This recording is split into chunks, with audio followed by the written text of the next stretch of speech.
So hello guys, welcome back to the another videos of the series for the R for the data analytics.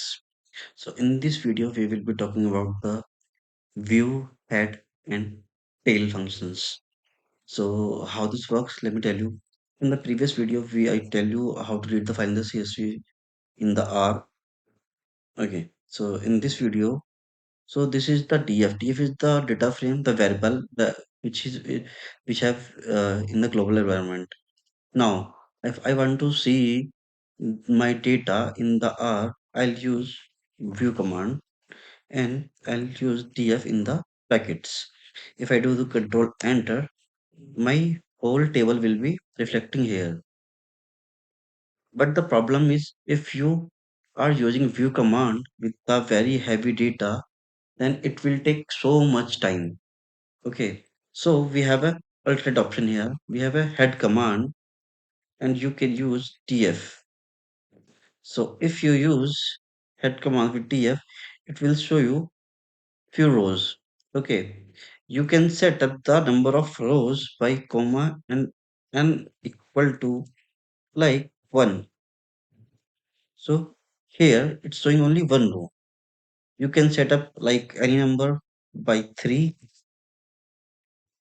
Now it's showing 3. You can set up like 20. It will show you the 20 rows here. Okay. Now let's talk about the tail command. So this command, the head command show you the top rows from the upside. The tail command show you the row from the last side, last rows basically from the data. See, so it's showing the row number 32, 31, 30. The total observation is 32. The variable is 12.